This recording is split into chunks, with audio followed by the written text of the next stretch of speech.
Good morning, everybody. Welcome to the Voodoo Garden. My name is Ray. I am the host with the most. I will be your guide today on a tour of some most amazing little plants. Amazing little plants in the Voodoo Garden. But before we get started, I'd like to announce a special guest today. Yes, I do have a special guest. It's always full of surprises in the Voodoo Garden.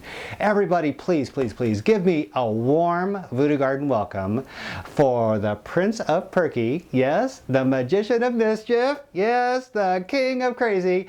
Crackhead himself. Come on in, Crackhead. Good morning, little rascal. How you doing?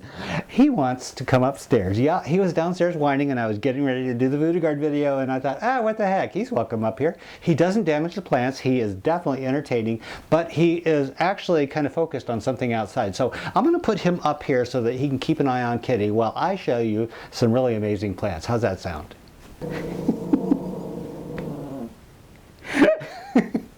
We all have a good time up here. Anyway, how you been doing? I haven't been here for a while and I haven't seen you up here, so welcome to the Voodoo Garden again. I want to show you some things that are going on. Let's get started because we have a lot of things to see and I have a great little grand finale for you. Okay, first thing I want to show you on my update tour is, not this.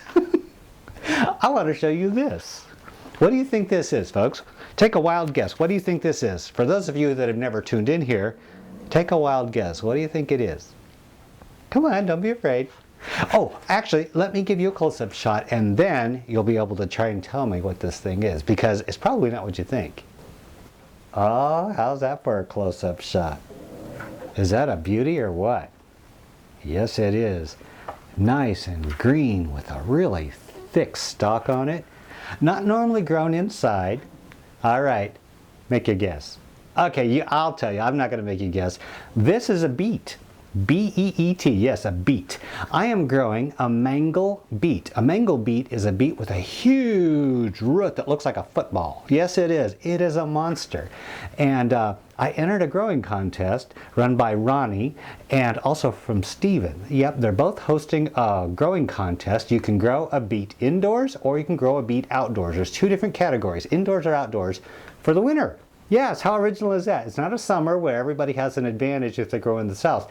This is for the winter, so you got to be a little bit creative. I entered the indoor gardening because outdoor I have about an inch of snow and no beets are going to be growing out there.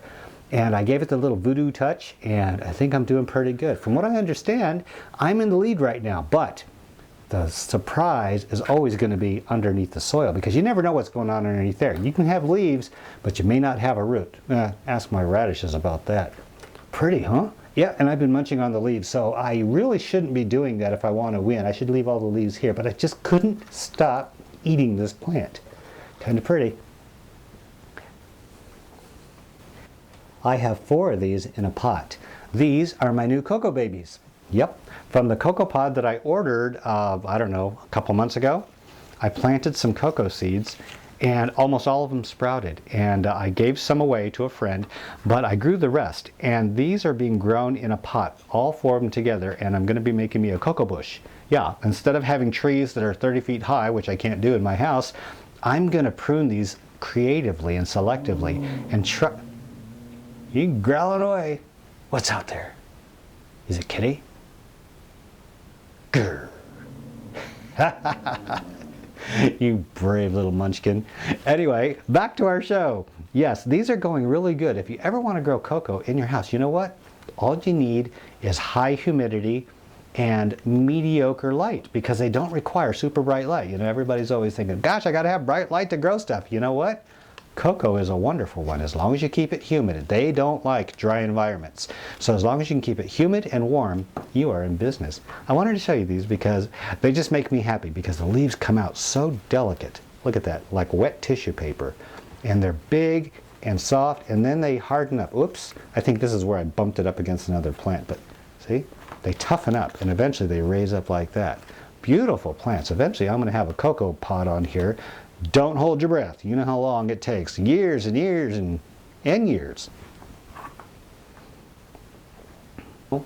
One of the plants that I haven't shown in quite some time is my dragon tree. Yeah, that's because it's hard to move because it's like this long snake cactus thing and it's just impossible to grab and move. But look at this thing. It just snaked down onto the ground over here. and it's about ready to put out another little start. One of these days, this dragon tree, you know, I almost threw it away once because I just didn't like it. Now I love it, so I'm glad I kept it in the Voodoo Garden. One of these days, this thing is going to send out flowers, and I'm going to have dragon fruit, and I am going to definitely enjoy it. Here's a funky little addition that you don't see very often. This is called a Cedra Lemon, C-E-D-R-A. And what a Cedra Lemon is, from my understanding, it's just a regular lemon tree, but the lemons are huge. They're like on steroids. Really strange, but the leaves are beautiful. And every time I want a happy face, all I got to do is rub these. And it smells like lemon. But the reason I wanted to show you this isn't because it's a Cedra, but because of the growth pattern. Look at this.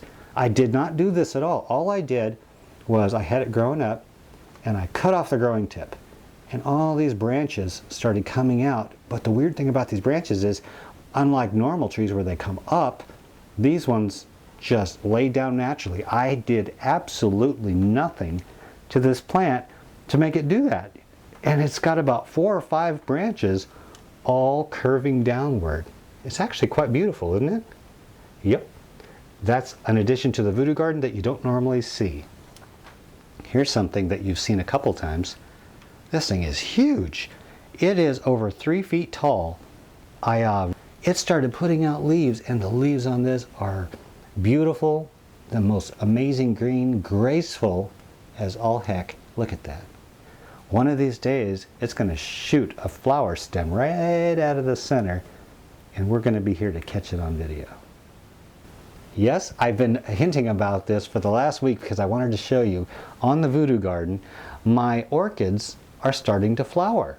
Yeah, I'm excited because I've only grown an orchid to flower one time, and you know, as amazing as this is to me, I have a friend that has a YouTube channel called Plants and Things, and of course he does orchids that put me to shame. I mean, I don't know what it is about him. I told him he has a Midas touch when it comes to those things because he can grow orchids like you would not believe. The guy is really good at what he does. If he tells you any different, he's lying. He is really good at what he does. But look at this. Here's its twin, and look at that stem. Yep. It's growing every day as fast as I can keep it moved towards the light. It keeps moving because I got to keep turning it towards the light. And it's going to have a splay of flowers on top. I have no idea what type, but I'm so proud of it. It doesn't look anything like his because, you know, his look really good. But for me, yes, I'm very proud of this plant. And so I will definitely show you the flowers when they come out. It's a monster. It is a monster. I have been showing, let me get down into the camera. This thing is just such an attention hog. What a beauty, huh? Yep. This is the one that I've been calling my Christmas cactus for years. I got, can you see me? It really doesn't matter. You're looking at this. I got this, I don't know, about 6 years ago, 5-6 years ago, a couple little tiny pieces, and I shoved it into a pot. And it's been in the same pot the whole darn time. Yes, folks, this is my Christmas cactus, and you know what? It is blooming right on schedule, but you know, there's always a twist here. This isn't even a Christmas cactus. I found out from my viewers. Yes, you back there. This is not a Christmas cactus. It looks like a Christmas cactus, but since it has pointy leaves on the sides here, teeth, it's known as Thanksgiving cactus, or some people call it an Easter cactus. This is not a Christmas cactus. If you have one of these, the sections, if they're smooth on the side, it's a Christmas cactus. If it's jagged, it's a Thanksgiving cactus. Did I get that right? I don't know. I tried to figure it out, but it was really quite hard to get this thing up the stairs and into the voodoo room to show you, but I really had to do it because, come on, when this thing decides to flower, it is a major event in the Voodoo Garden, and I had to show you. So everybody, kicking off the Christmas season with something spectacular in the Voodoo Garden, and I'm glad that you're here to see it. Okay, I gotta get going, everybody. This is Ray and Crackhead in the Voodoo Garden. We are out of here.